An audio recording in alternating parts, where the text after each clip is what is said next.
Hello everybody and welcome to the Radical Esports Cup from Thruxton. Time for another round of this 2100 GMT split of the Radicals on Friday evenings. Pleasure to be back with you on the iRacing and Esports TV YouTube channels here tonight. Myself, Ewan O'Leary, Ron Mounds bringing you the commentary with Romero Augustin Cisneros behind the cameras. Good to be back alongside you for this one, Ron. I know you're very much looking forward to this one. I am, well, maybe a bit pessimistic, overly pessimistic maybe, but you are selling this one as a real big fixture in this calendar for Season 3 of 2025. And you know, it's interesting that I play this up to be a very big fixture of this schedule. This is the first time that the Radical Esports Cup has ever run here at Thruxton, ever since it was brought into the sim about a half a year ago at this point. But I absolutely adore this track. I've seen some brilliant racing action here. Haven't seen the SR10s run here yet, and it's not really proving to be a popular track. That's probably because it's so new here in the service. But I personally think we are in for a mighty fine race. These cars are some of the most draft-heavy machines on the iRacing platform. And couple that with a track where these racers are going to spend a vast majority of this lap flat out, I have a feeling we're in for a fun race and a challenging one at that. We're approaching the halfway point in the season, and at this stage, James Barry is leading by some way in the standings. Nearly 100 points over Harvard Gullickson, with nearly 100 points back to Rafael Blanco in third as well. Sully Rattinen and Pekka Caruso then round out the top five, with Heinz Bruin only at 33 further points back. David Jordan seventh, ahead of Peter Evany, with George Gonzaga and David Piazza rounding out the top 10 in our Season 3 standings. It's really all been about James Barry so far. Only 5 weeks gone, and he's nearly at 1,000 points already. That was a very, very impressive points haul for a driver who's done it before. He looks like he's 7 weeks away from doing it again. Yeah, and you know, a driver that has 4 championships in his previous time running in this series, once again back up at the top. So there's a long way left to go throughout this season. Some very interesting tracks to look ahead to between now and the start of September, when we can crown a Season 3 champion here in 2025. But James Barry, an indomitable force here in these SR10s, and also the reigning Radical European champion that he can catch sporadically on Sundays here on RaceSpot TV as well. So James Barry, a very good driver, and it's fascinating the spot in the championship he finds himself in as well, doubly so considering the fact that he is yet to win one of these 2100 GMT broadcasted races from this season, yet to visit victory lane. We've had 4 different drivers do so in these broadcasted races, but James Barry is not one of them. Maybe here as the Brit in this race. Let's see if the British driver can get it done here at this British track. William J. Chadwick goes up to second. Is that the Will Chadwick of RaceSpot TV? I don't know. It's not his main account. Maybe it is him. James Barry is third at the moment. Harvard Gullickson has just overtaken him. Conrad Bjorklund goes to fifth in qualifying so far. So far, the top 10 pretty much made up all by the drivers who should be there, other than Ian Bertolucci, who is not quite there for the moment. Gabriel Berger is the one infiltrating there in the 12 car, as you can see. Bertolucci now making his way around the other side of the circuit. This is the fast right-hander at Church, which is, in a lot of cars, a really committed high-speed right-hander. It's still a high-speed right-hander in these cars, but a little bit less committed. The high downforce nature of these cars means it's a little bit less of a challenge than it might be in some other cars. Now braking for the final chicane, where really you're skirting with the off-tracks and the slow-down penalties rather than the chicane itself. Yeah, this is going to be a slightly morbid comparison, but that final chicane is basically the racetrack version of Russian roulette. It either goes very well or it goes very, very poorly. I've been on the end of both, and I've seen drivers be on the end of both of that. The curbs heading off through there, doubly so in these SR10s, where if you disturb that front splitter or the floor in these cars, you're going to just spear off the track, even at some somewhat slow speeds through there. You also have that bend as you head your way down that start-finish straightaway. There are not many sections of this racetrack that are 100% aero straight, and that start finish straightaway is one of them. So coming out of that final turn, trying to build up the speed and get that floor pinned down on the throttle, very important in this qualifying session, and it's going to be important in the race later on as well, especially at the end of lap 1. Will Chadwick says it is indeed him in the session, which I'm very much looking forward to, as George Gonzaga goes for a spin out the final turn. There's the Russian roulette of the final chicane. A bobble over the curbs and a spin into the tyre barriers for him. He will continue on maybe for a bit of practice in the last 2 minutes. But yeah, Will has got up to second place by the looks of things that qualifying session, and Bertolucci will end the session. He will move up to 6th position. So all of the top 10, as far as the numbers go, are all taking up the top 10 places here from Thruxton. It's Havoc Gullickson, though, who takes pole ahead of Will Chadwick, who decided to do this race about 10 minutes ago. James Barry and Gordon Haag are on row 2, ahead of Kim-Andre Björklund, and then Ian Bertolucci, who rounds out row 3. Bit of a jump then back to Heinz Brun, who's over half a second off pole. Paki Caruso just 0.05 of a second behind him before George Gonzaga and Alan Reed. Gabriel Berger and Andrea Guglielmetti are on row 6, ahead of Ole Gullickson and Menno de Graaf. Damian Struthers is alongside Joe Shaw on row 8, with Bruno Melia and Clay Hull on row 9. Ben Walker and Chris Pippleton round out the 20-car field. I get the feeling some of those drivers down towards the back end of the field might not have got a representative lap in. It's not necessarily the run down towards turn 1 to worry about here. It's that run into the first chicane that everyone will be targeting. Yeah, that first chicane, the heaviest braking zone to kick off this race. That is going to be tough. The brakes in these SR10s always very marginal, so I can imagine that run going to be terrifying for some and potentially torturous for others. Let's just see how lap 1 goes. Still got that gap in the grid where Will Chadwick is yet to get onto the grid for the moment. And somebody is revving their engine to try and get rid of some fuel or something. But anyway. Screaming.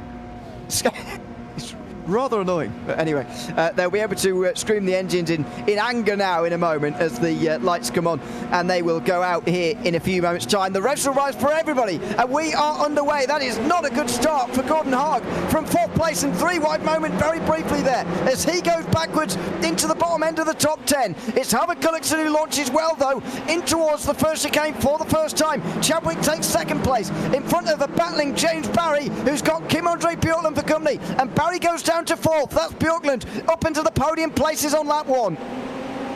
Yeah, so pretty nice jump from him. He'll go try and make his way off through the mid-sector of the track and hold on to the spots that he's gained as these drivers build up the momentum and head their way off through one of the fastest sections of racetrack in the entirety of the UK. Let's see what James Barry may be able to do. He'll certainly have the draft assistance as he heads his way down to the turn. Here we go. This may be a dive for 3rd. Inside of Church is not a move you see very often. Oh, and it's tight between the two as well. They have to give each other room. And here comes Heinz Braun. Where's he going to go? 3 wide as they come into the end of the chicane for the first time of asking. And James Barry backs off. He's got a championship to think about, and he just backs away going into the final chicane. Oh, contact him up in behind there. Ole Gullickson is spun. For contact as a result of a bad curb whack from either of those racers as they negotiated that section side by side. The club chicane around here, super tough to try and nail down as we take a look at Clay Hull with an abysmal start. The thing is with getting these SR10s off the line, so easy to spin up the rear tires when you're on a standing start. That was a spin for George Gonzaga coming out of the turn. I believe that was himself and Paki Caruso that came to blows as they had their way through turn number 3. And there's a moment involving Ole Gullickson, hits the wall as well, slaps that outside tire bundle, so that's not going to do him any favors at all. But a very poor start for some racers throughout this field. That start that we saw from Clay Hull shows you that getting the launch off the line could be super vital here. Maybe a little bit less so considering that short run down to turn number 1, but still super hair racing if you get screwed up. Meanwhile, though, we got the fight going on yet again between Barry and Björklund. This time it's Barry that moved on Björklund to jump his way back up to P4. Now that it's not 3 wide anymore, he's more than happy to go down the inside and back now to just 1 place behind where he qualified, which was in 3rd. Heinz Braun up 4 so far. He's the biggest mover forward inside the top 10. Bruno Melia has made a very good start down the field, though. He's up to 12. Up 5, Chris Pippleton as well, who is up 5. Andre Guglielmetti has gone off the road at the end of the lap, by the way. So positions being picked up back there, but look at how strewn across the circuit the field is at the moment. We are going to see some lapping, I think, in this race. 23-lap race, going to take about 25-30 minutes. Guglielmetti just drove off the circuit down in towards the final chicane. He's going to be one of those drivers in danger of getting lapped, and that could be a difficulty for those leaders as they're battling amongst themselves, but also passing those slower cars towards the end of this race. Yeah, and going through my memory here, covering this Radical Esports Cup series for over 2 years at this point, I think the last time we had a track that had shorter lap times than this was Tsukuba about 1.5 years ago at this point, as here comes a move from Barry on Braun. It's actually Braun who's going to win out in that fight for now, remains in P3. Big curb whack, though, as he heads his way all through the turn. That may be a slowdown as he heads his way onto that start-finish straightaway side by side between those racers as they head their way down through there. Not a slowdown there, just losing out on a boatload momentum momentum down that start-finish straightaway. It is pandemonium right behind, though. You can see Bjorklund, Caruso, and Bertolucci all battling hard. But I do want to raise one point here, Ewan, talking about the challenging conditions of this racetrack. It was seen in qualifying how foggy it was, and as much as this track's clear, that's a huge moment for Bertolucci. He just made contact there with Caruso, and he went off into the grass, and he's got a really loose car at the moment. He very nearly gets collected by Alan Reed, who nearly pummeled Bertolucci on the way down in towards Goodwood. That could have been nasty, but Bertolucci gets it back on the circuit without any further problems. That was a huge moment. So many close moments so far this afternoon to really big accidents. Thankfully, we've got away with it more often than not. And Will Chadwick goes for the lead meantime. Havoc Gullickson looked comfortable, but he's not so much. He loses the lead out front. Yeah, so a nice move from Chadwick to jump into the race lead in the early stages, right on the point that I was raising not terribly long ago about how short of a lap this is. 23 laps long is this race, and these drivers are still cooking with just over a minute-long lap times. As we see that moment for Bertolucci, he nearly got pile drive by Alan Reed, who would have had nowhere to go if contact was made. Thankfully, though, they get away with that without any major incident. It was still code brown moments for both of those racers, but thankfully they didn't have to go on a trip in an ambulance and to a hospital. So they're still running in this race, albeit a little bit farther back than he was at one point in the case of the number 7 of Bertolucci. But I was going to raise this, talking about the track conditions here at the present moment. We saw the fog in qualifying, and as much as it's much clearer here in this race, you can still see a little bit of that summer haze here at Thruxton. Ambient temperatures currently at 67 degrees Fahrenheit, 70 for the track temps, and relative humidity at 94%. These racers are basically driving through a giant bowl of soup. Yeah, that's 19 degrees Celsius air temperature, 21 track temperature for those in the developed world. Sorry, I'm joking. Into the final chicane there, by the way. You just saw a replay, Chadwick and Gullickson there. That was the pass for Chadwick 2 laps ago. Last lap, Gullickson was trying to overtake Chadwick. Rather, give you a bit of a window into what we can see later on in the day. That final chicane is very much a sort of one-line chicane, and if you can just set your rival on the wrong course through there, they really are affected out of that chicane, but not only through turn 1 and 2, which are completely flat out, but all the way down to the chicane, which is quite a long way away. So that's the angle you can go at here. If you just set them off course through that chicane, you can really have a go by the time you get to the next chicane down at turn 3. And super important to try and figure out where the good overtaking opportunities will be for these racers. Where do you feel comfortable going for a move as well? As much as that final chicane has possibly the heaviest braking zone around this track leading up to it, you got those killer curves on the inside of each of those sections of that chicane that will really mess you up here in these SR10s. So it's definitely a really dramatic game, trying to figure out whether or not it's worth it to go for a move off into that final chicane. If you get it right, you're going to look like a hero, but if you get it wrong and you hit the curbs, you're going to be in for a world of hurt. We just saw a big wiggle from Kim Andre and Bjorklund. That was coming out of turn number 4 of Seagrave, and the problem is with that, we saw a little bit of a curb whack on the inside. The curbs around here, not the flattest in the world. I think the only flat curbs are really on the outside of turn number 8, and frankly, if that was a raised curb, we'd probably see these cars take flight. But everywhere else around here, the curbs have ever so slight of a lip to them. So you see a driver like Kim Andre and Bjorklund lose it a little bit, but just by looking at the inside curb at turn 4 the wrong way, really shows you that these drivers are having to walk around on eggshells when it comes to the curb use in this race. Here comes Gabriel Berger for 8th place on Alan Reed, side by side into that chicane. They've got to sort it out, single file. Oh, they do go side by side through there. And there's contact. Off goes Alan Reed into the tyre barrier, and that's surely going to do him some damage there. The rear right tyre very exposed. He might have damaged the rear end suspension. If he hasn't, he's gotten away with that really with just bodywork damage, as Bertolucci and Melia also come through. Menno de Graaf gains 2 places because Gabriel Berger didn't have a very good run off the final turn, and de Graaf got into 9th, but a classic bit of contact. I said that you can't really go side by side through the final chicane, and it's so easy. That's why it's just so easy to clip one another and get it wrong.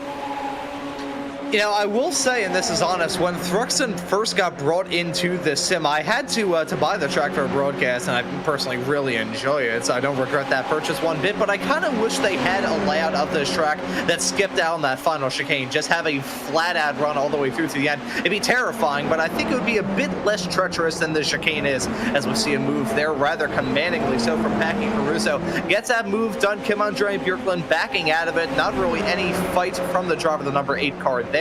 But we are seeing these racers start to get a bit more comfortable here. I mentioned this right at the start of the show, and talking about how new of a track this is in the sim. Lots of these racers have had to buy this track for this week, and some of the usual drivers that we see be stalwarts in this series week in and week out, not seeing them run here this week as holy cow, that was Packy Caruso with a massive snap out of 4. Oh my word. If we see a better save than that this season, we'll be very fortunate indeed. That was extremely good car control out of Seagrave there from Packy Caruso, who stays 5th somehow. That was extraordinary. This is the contact for Alan Reid, meantime. A lot of people saying this was netcode. I must admit, I didn't see that at the time. Is that the case? Looks like it, yes. I mean, they may have collided anyway. We'll never know, but there was a bit of a gap between the two. Alan Reid, though, drops to 13th. The lucky thing for him, actually, is that he backed it into the wall there, didn't seem to get too much damage. That is not for position in front, by the way. That is Ben Walker, who's been lapped here. Changed for the lead, meantime. Gullickson challenges Chadwick, but he can't get past. Neither can Björklund, and your screen for 5th place on Packy Caruso either. And Havard Gullickson, I think he is really the only other driver that can challenge William Chadwick for the race lead here. He's a quick driver, the reigning champion from 2 seasons ago here in the Radical Esports Cup, and also won the previous top split race here in this series just a matter of about 2 hours ago entering this race. So Havard Gullickson seemingly taking to this track like a duck to water. Let's see how he'll be able to manage it. I will say, though, as I've been singing his praises, he's lost out on about a second on this lap alone, so that's the immediate commentator's jinx from me. Gullickson dropping back and giving the driver the number 4 of Chadwick a very nice cushion to work with as we're about to start lap 11. Now, there's got to be a slowdown, hasn't it, through the first chicane, I would imagine. Chadwick now has just got to not repeat the same through the final chicane there, and he doesn't, and Gullickson loses further time coming off the corner here. He's not got another one, has he? His gap now goes out to 2 seconds as Ian Bertolucci's been off somewhere. He's now well outside the top 10. We'll have a look back in a moment, but a couple of things. Oh no, he's disappeared completely, sorry. He looks like he's disconnected, actually, from the session, does Bertolucci, which is a real shame for him. That gives everybody a free place outside the top 10, but it just shows how quickly these races can change. Gullickson with one mistake there has lost 2 seconds. I think it must have been a slowdown. And very rare to see a mistake out of the calm, cool, and collected racer that Havard Gullickson is, but I feel like a track like this is a bit conducive to causing those slowdowns to have happen to you. You see these drivers abuse the track limits, coming out of these turns and heading through them as well. Those curbs are being eaten with these drivers with breakfast. So these racers really trying to test the limits, figure out where that line is, and try and stick to it as much as they can. As Alan Reid, I think he's had some sort of major moment out there on the racetrack as well. He's made the call to come down pit lane, drops down to P17. So it may have been another incident involving the driver, the number 10. He's dropped down like a stone thrown into a pond thus far in this race. Tough stuff for him here today. I believe there's a swapperoo between Gabriel Berger and Menno de Graaf. That's for P9 and P10 in this race. As we see the battling out there on the racetrack continue to heat up as well. The track is beginning to heat up slowly but surely. I think this track is getting a bit more optimal for these racers. 70. Ooh, boy. So Björklund there, which is another similar slide to what Caruso had, only for the second part of the chicane. But yeah, as you say, track temperature is climbing. After all, this race did start at 8:15 in the morning, and we are in summer in England, in the south of England. Nevertheless, there is what happened to Bertolucci, a disconnection as we suspected. Yeah, unfortunately there, the UFOs got him after some moves a little bit earlier on in this race. The UFOs finally caught up to him as holy cow, you can see that moment. 2 Sim Racing Norway teammates nearly coming to blows. Kim Andre Björklund and Gordon Haug, 2 veterans here in these SR10s, nearly touching as they headed their way out of turn number 8 of Church. That's a moment for Caruso, gets it all squirrely through the chicane. Look at that stack up as they head their way out through it. That was a huge check up from Kim Andre Björklund to avoid having to give a bump and run to to the back of the 5 of Caruso. And now here's Gordon Haug in that other Sim Racing Norway entry. Let's see what he may be able to do here, as there's a swapperoo going on of Titanic battle with James Barry and Heinz Braun a little bit farther up the road. These racers really turning up the wickets. You can see them clattering over the curbs. My teeth and my back hurt just looking at this, as Caruso, another moment, he's gonna spin. My word, he has had some moments this afternoon, and finally it looks like he might have found the wall. Oh, no, he's still spinning. What is going on with these guys today? The rear end is so loose coming out of that chicane, so loose. And Paki Caruso cannot get that car under control at all. Now he finally does, as he goes through Goodwood. I mean, that was the longest crash I've seen for a while. Out of the chicane, he just kept on sliding and snapping and spinning, and eventually went into the grass. Goodness me. Meanwhile, Gordon Hart tries to take advantage. And there's a smoke car. Oh, there's a lap car offline there. And that's exactly where Kim-Andre Bjorlund was positioning himself to try and battle through the chicane. He's been completely upended by that lap car there. Couldn't identify it at the time, apologies, but that was a lap car off the racing line, trying to be helpful, stay out the way.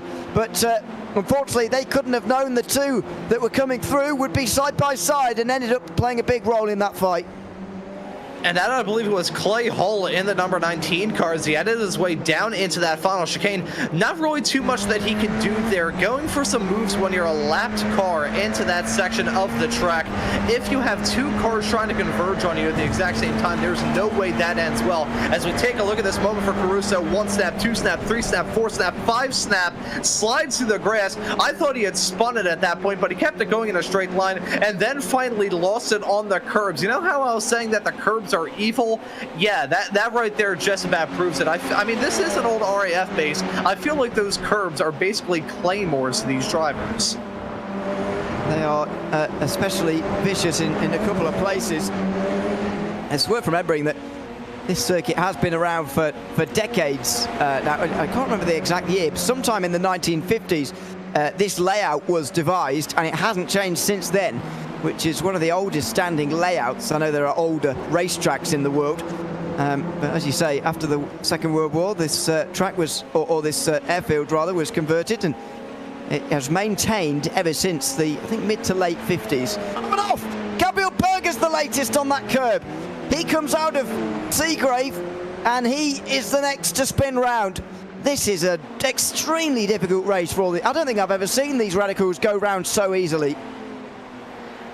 Yeah, it shows you how bad the curbs are for these cars. Just a little bit of undulation snaps it around, just twirling around with the space of a dime, really. That is unfortunate to see that happen. Yeah, again, let's take a look at this moment here as we see Berger. He clips the inside curb there. That sets him off into the outside. I have lost it on that curb as well. I'm not sure whether or not when iRacing scanned it, the track officials decided to coat that curb with Vaseline or what. That curb, though, is always a giant slip and slide. No matter what sort of car you're in. I've lost it in an F3, I've lost it in an SR10. I'm pretty sure I've lost it over that curb in a Formula V as well, which I feel like is more impressive than anything else. Every single time I see a racer heading their way off through that section and clobbering that curb on the inside, I just get absolutely terrified, because that is not something that an SR10 likes to do. I would say an SR10 would be more happy driving off a cliff than hitting some of the curbs here. Yeah, it's a bit of a safer crash landing here, I must admit, but nevertheless, it is not much fun. Nevertheless, Gordon Hart got that chicane all wrong, and then through Noble, he seemed to be up all over the curves in a way that you don't really want as well. So it was all a bit weird. Bjorklund closes in though, and he's right back to where he was before. That lap car just decided to intervene just slightly. Just had to have 2 goes at turning in though. He would have got an off track otherwise.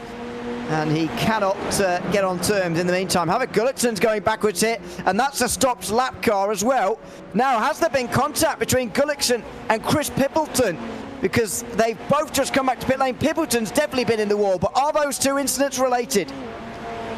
I think it had to have been through a section of racetrack like that. Oh boy, that right there was a moment for Kim-Andre Bjorklund coming out of the turn. Every single time I see a driver get near that curb, I'm expecting something bad to happen. Havard Gullikson, though, this is not not a good day for him at all. Something bad has gone on with himself and Chris Pippleton. Let's take a look at this moment. You can see him running all by himself at the moment, but down to turn number 1. Oh no! Oh no!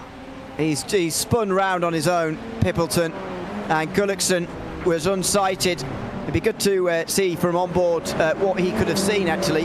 But yeah, there it is. I mean, he had a fair amount of time to avoid out of that, but he's just not expecting it. And have a look at this at turn 1. No steering at all. He was barely going to get that back. Never mind, get a good result out of here. So Havoc Gullickson's down pit lane, and James Barry's championship lead will increase ever further. And William Chadwick's race lead increases to 12 seconds.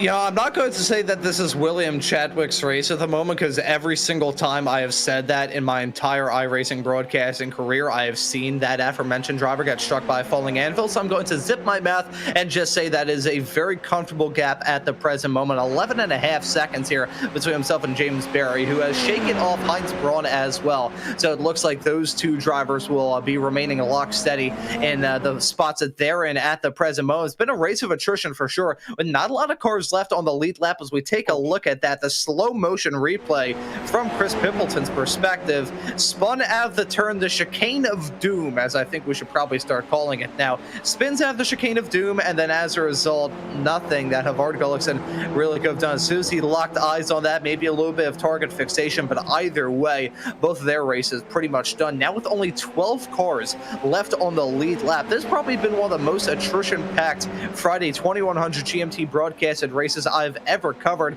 I think part of the reason why that is the case is just down to the nature of this track. Yeah, it's a chaotic circuit, and it is delivering exactly what we hoped it would here tonight. But Will Chadwick is leading. He has got 4 laps to go, and he is not one of our Radical Sim Racing drivers, which is another series that we cover on RaceBot TV. Uses the Radical SR10s for hour-long races, 10-hour-long races throughout 2025 before the World Finals at the end of the year. It's a European and American split as well, but he's not one of them. He is not one of those drivers who take part in those SR10 races, and this makes it all the more impressive. I mean, I know he likes Thruxton. He said, come and said as much in the YouTube chat before he'd raced, as Guglielmetti gets that final chicane wrong. You know, but it's one thing liking this circuit, it's another taking on some Radical SR10 specialists and just beating them like this. And, you know, I'm going to have to ask you a question here, Ewan, about William Chadwick. Ignore that voice crack. I apologize. Chihuahuas that just exploded there. But this is based off an observation that I've seen, having covered these SR10 official races for the better part of 2.5 years now. Does William Chadwick also enjoy the Ligier LMP3 car? Because I've seen many an SR10 racer run well in the P3, and I've seen many a P3 racer run well in the SR10. I'm not sure, actually.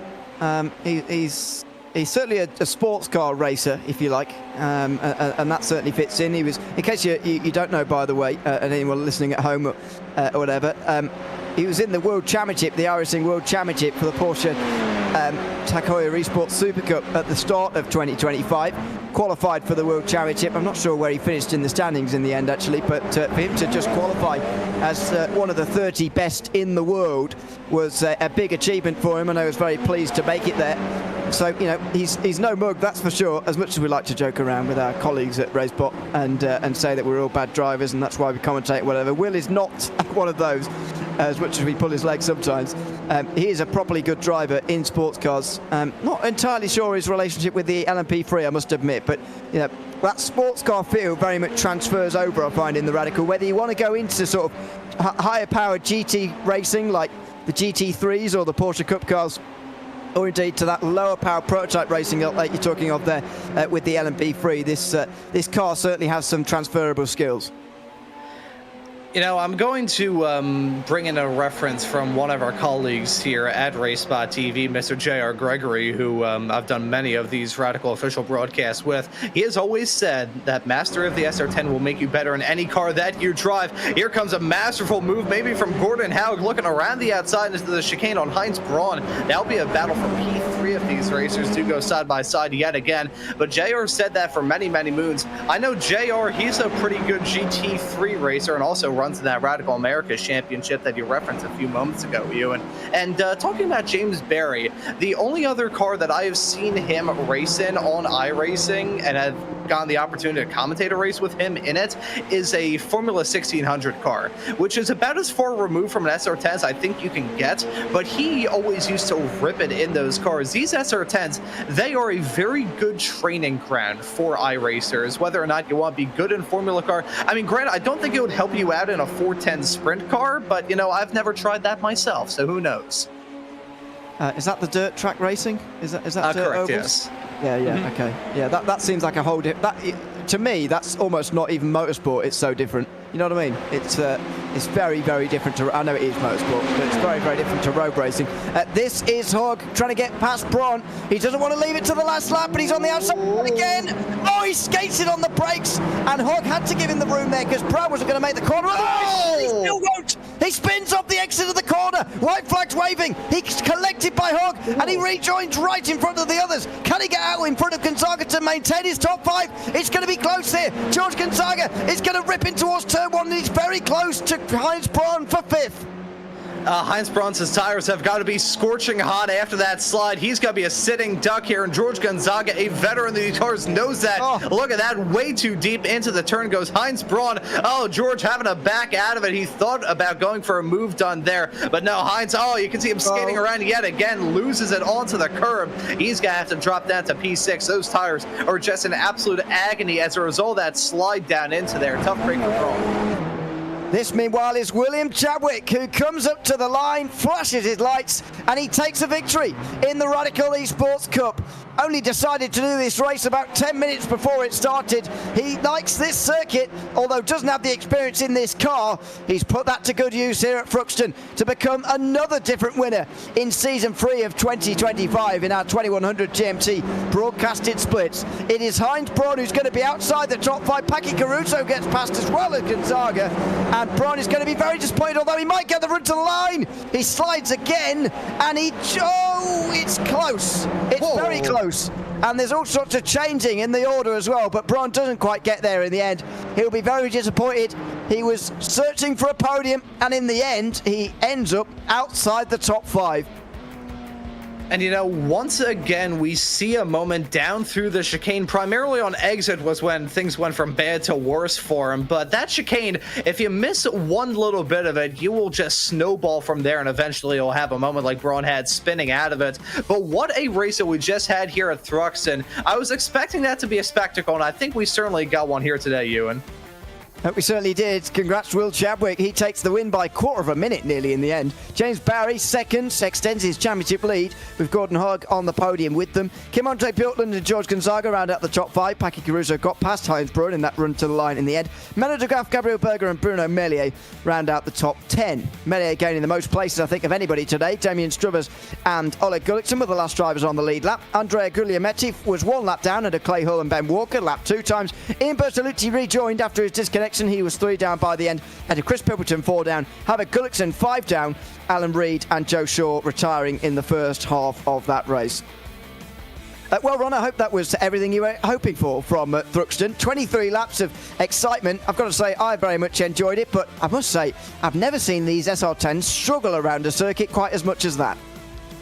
You know, that right there was a test of these drivers' skills, and you got to have races like that throughout the season to really keep these drivers on their toes. I really adore Thruxton. It is such a fun track, this. Granted, if you have moments and mistakes heading off through there, you probably want to see this track in your rearview mirror leaving this week, but, you know, I personally like it. I'm a fan of this place. I was expecting some fireworks here in these draft-heavy cars on a draft-heavy racetrack like this, and I think we certainly got a fantastic race from start to finish here today. Let's have a chat to James Barry, who's just popped himself into the waiting room, and we can have a chat with him now. James, welcoming. Good to have you with us, and congratulations on a second place finish here tonight. We were just commenting among ourselves about how difficult it seemed to be out there for everybody in these SR10s at Thruxton. Just tell us about how you found it tonight. Yeah, I find it pretty difficult to be consistent here. Quite physically challenging for me. Really like bumpy track. The last chicane always causes quite a lot of problems because it's a real difficult one on the entry and then bouncing over the curbs. And then in this race here, I mean, the back markers were the, I don't know about for the other drivers, but for us up front. And I don't know, can you tell me what happened with Havard? Was that a back marker? It was, yes. There was a back marker spun in front of him, and he couldn't avoid coming out of the final chicane. And unfortunately, yeah, just clipped him, and the front left tyre was completely toast. And you do need that around here, a front left tyre. So, yeah, unfortunately, he dropped away. But as far as the overall standings goes in Season 3 of 2025, that does put you in an even healthier position. As we loaded in tonight, you were 122 points ahead. One can presume that you'll be more further in front in 7 days' time when we come back again for the next week of racing. But how are you feeling about that championship going into the first half? It's an unusually big lead, actually, to have built up, for anybody to have built up this early in the season. Yeah, it's pretty meaningless at this point because of the amount of drop weeks. I expect this week will be dropped for me because the strength of field was quite low today compared to what we usually get when we have splits. Like last week, we had a 4.9k soft and I think 280 plus points for the winner. So in the grand scheme of things, I think there's going to be 2 or 3 other drivers who are in really strong positions so far. They've just had less weeks than me, potentially. So not thinking about that too much at the moment. Well, we'll see how it figures out. Complicated maths to be done later on in the season. Thanks very much for coming to have a chat with us, though, James, after tonight's racing, and congratulations on finishing second tonight. Yeah, cheers, guys. Thanks a lot for the broadcast. Thanks very much. It's James Barry, second place here tonight from Thruxton. I think that is just about going to do it for us here tonight. I don't think Will Chadwick is in this Discord. I need to send him an invite if he's going to. He's going to be. Oh right, I see.